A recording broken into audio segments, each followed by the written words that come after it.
नमस्कार. ठाण्याच्या राजकीय, सामाजिक आणि सांस्कृतिक घडामोडींचं वर्तमान चित्र दाखवणाऱ्या ठाणे वर्तमानमध्ये मी नितीन बोरसे आपलं पुन्हा एकदा हार्दिक स्वागत करतो. सादर करीत आहोत आजच्या ठळक बातम्या.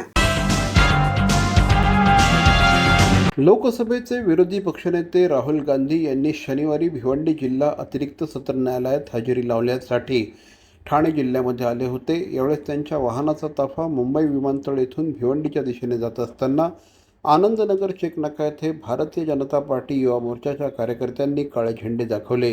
या घटनेमुळे काही काळ परिसरात तणावाचं वातावरण निर्माण झालं होतं. पोलिसांनी तत्काळ परिस्थिती नियंत्रणात आणत हा ताफा पुढे मार्गस्थ केला.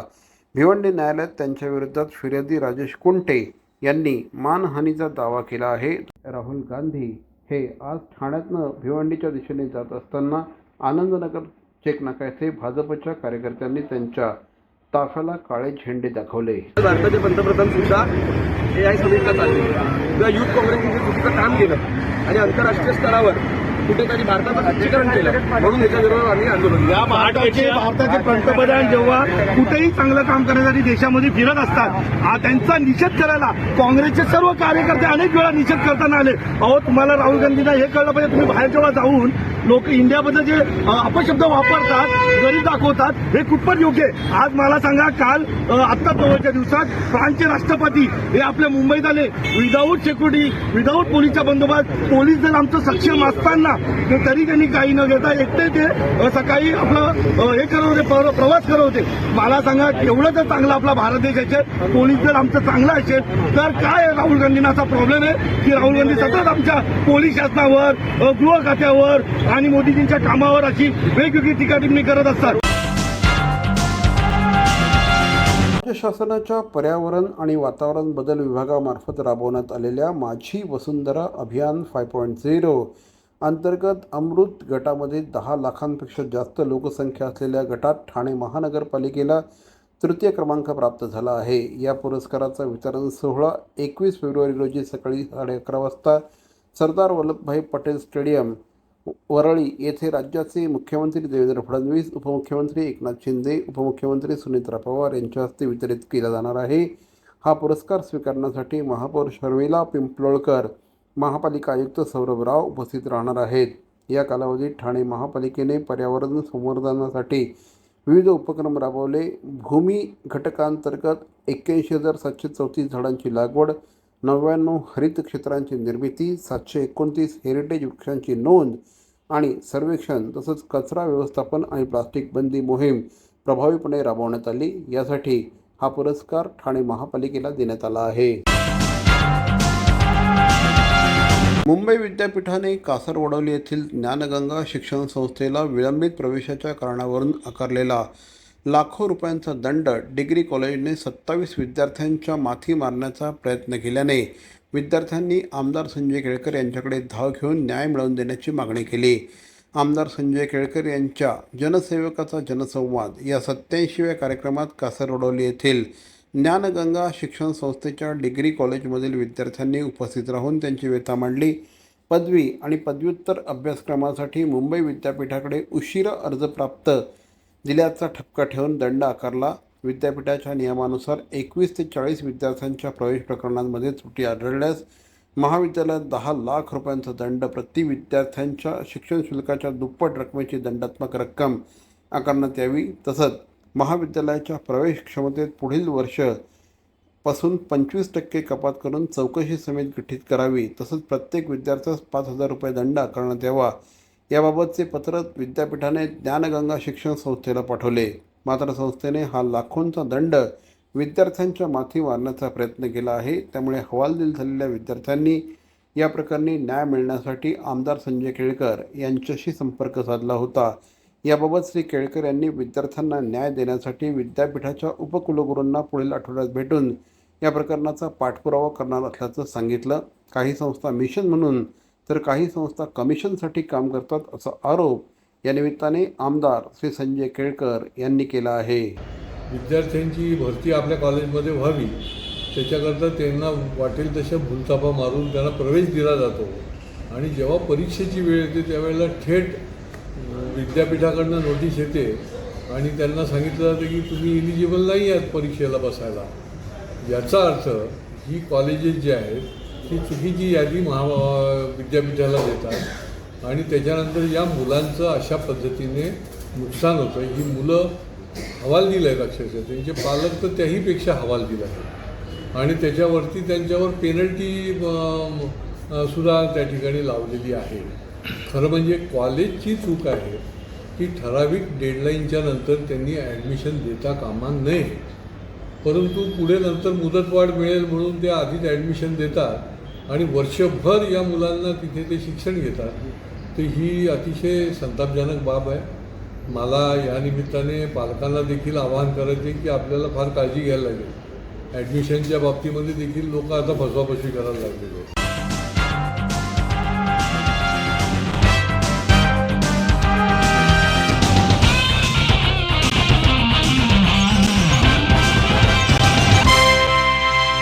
भवानी ज्वेलर्स ठाणे, पारंपरिक आणि आधुनिक दागिन्यांचा अप्रतिम संगम. प्रत्येक स्त्रीची पहिली पसंती भवानी ज्वेलर्स ठाणे. नक्की भेट द्या.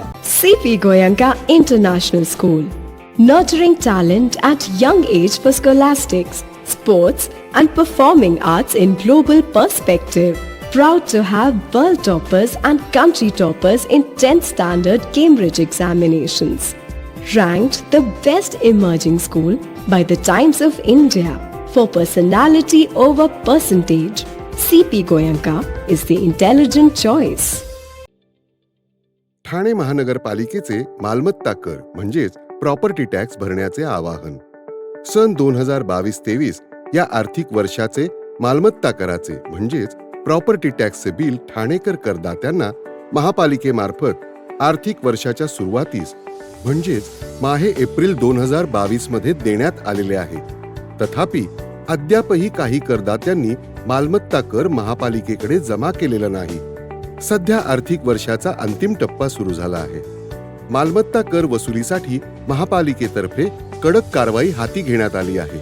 या अंतर्गत जंगम मालमत्ता, टीव्ही, फ्रीज, वाहन व इतर जप्त करणे तसेच स्थावर मालमत्ता वॉरंट बजावून जप्त करण्यात येत असून मालमत्तेचा जाहीर विक्रीद्वारे लिलाव करून कराची रक्कम वसूल करण्यात येत आहे. मालमत्तेस पाणी पुरवठा करण्यात येणारे नळ संयोजन खंडित करण्यात येत आहेत. त्याचप्रमाणे थकीत मालमत्ता करावर 2% व्याज आकारले जात असल्याने भरावयाची रक्कम वाढत आहे. आपला मालमत्ता कर propertytax.thanecity.gov.in या लिंकद्वारे तसंच गुगल पे, फोन पे, पेटीएम याद्वारे ऑनलाईन पद्धतीने करण्याची सुविधा उपलब्ध करून दिली आहे. शनिवार, रविवार व सार्वजनिक सुट्टीच्या दिवशी नागरिकांना मालमत्ता कर भरणे सोयीचे व्हावे याकरता महापालिकेचे मालमत्ता कर संलग्न कार्यालय या दिवशी कार्यान्वित ठेवण्यात आलेले आहे. तरी मालमत्ता कर वसुलीची अप्रिय कारवाई टाळण्याच्या दृष्टिकोनातून मालमत्ता कर भरून महापालिकेस सहकार्य करावे. धन्यवाद.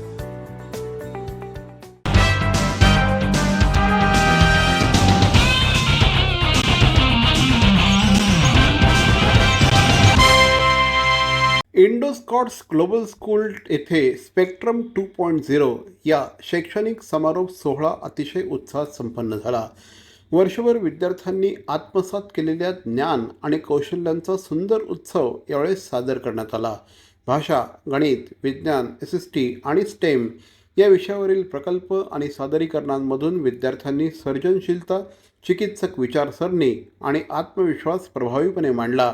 पालक आणि मान्यवरांची मोठी उपस्थिती या कार्यक्रमाला लाभली. यावेळेस विद्यार्थ्यांनी सादर केलेल्या प्रकल्पांचं सगळ्यांनीच तोंड भरून कौतुक केलं.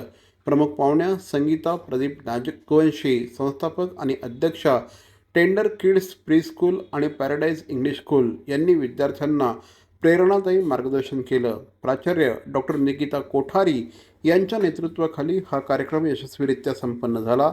स्पेक्ट्रम 2.0 हा सोहळा विद्यार्थ्यांच्या सर्वांगीण विकासासाठी अतिशय प्रेरणादायी ठरला.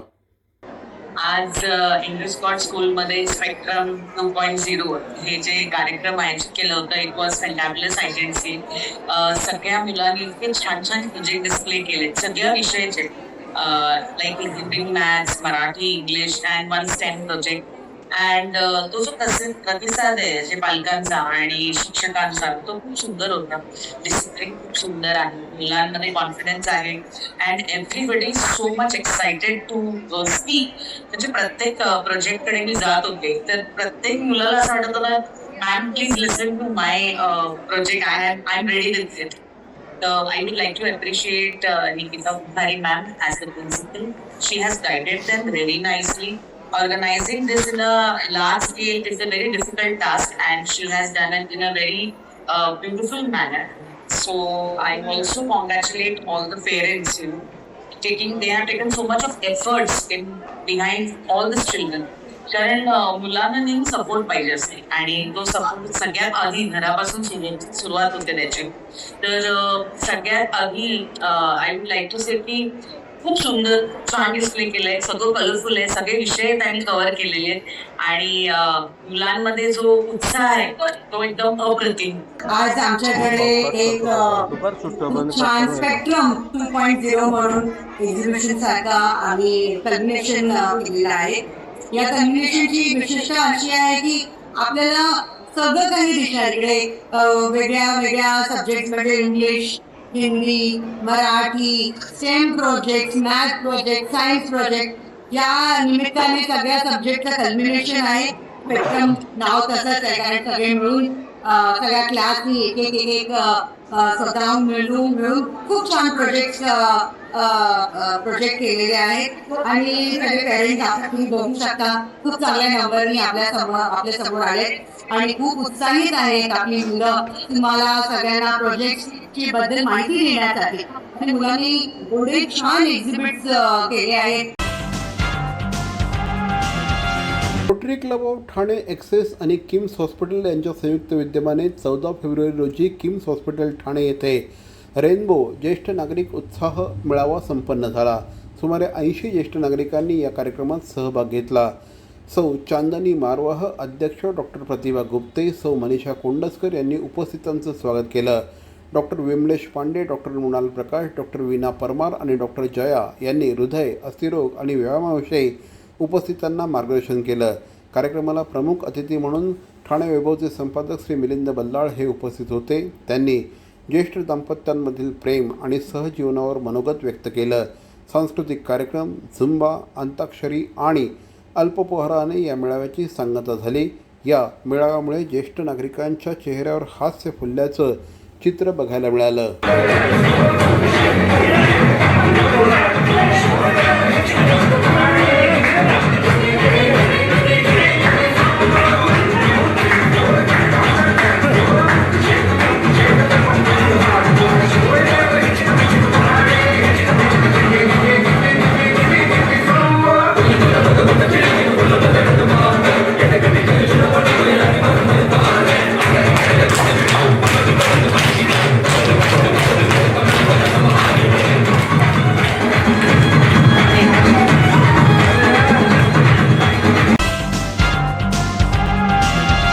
दिल्लीमध्ये सध्या आंतरराष्ट्रीय स्तरावर AI परिषद सुरू आहे. या ठिकाणी काँग्रेसच्या कार्यकर्त्यांनी आंदोलन केलं होतं. या आंदोलनाचे पडसाद संपूर्ण देशभर उमटले. आज शिवसेना शिंदे पक्षाच्या वतीने राहुल गांधी यांच्या विरोधात टेंभी नाका येथे जोडे मारो आंदोलन करण्यात आलं. खासदार नरेश म्हस्के आणि अनेक शिवसैनिक यावेळेस या आंदोलनामध्ये सहभागी झाले होते. बनियानचा निषेध असो अशा प्रकारच्या घोषणा देखील यावेळेस देण्यात आल्या. राहुल गांधी यांच्या नेतृत्वाखाली काँग्रेस पक्ष देशाच्या प्रगतीच्या विरोधात वागत आहे. राहुल गांधी स्वतः देशाच्या बाहेर देशामध्ये देशाच्या विरोधात वक्तव्य करणं, देशाच्या पंतप्रधानांच्या विरोधात वक्तव्य करणं आणि देशाच्या प्रगतीच्या विरोधात वागणं अशा पद्धतीची वृत्ती काँग्रेसची सुरू आहे. आणि याकरता राहुल गांधी यांना जोडे मारण्याचा कार्यक्रम या ठिकाणी शिवसेना ठाणे जिल्हा शाखेतर्फे या ठिकाणी आम्ही घेतला होता. तर मंडळी, या होत्या आजच्या ठळक बातम्या. आजचा एपिसोड आपल्याला कसा वाटला आम्हाला जरूर कळवा. आमचा पत्ता आहे Dadoji Konde stadium, shop number 16, Khatan road, Thane पश्चिम. दूरध्वनी क्रमांक 9820939420. तर मग पुन्हा भेटू उद्या याच वेळी याच ठिकाणी ठाणे वर्तमानमध्ये. तोपर्यंत धन्यवाद. जय हिंद, जय महाराष्ट्र.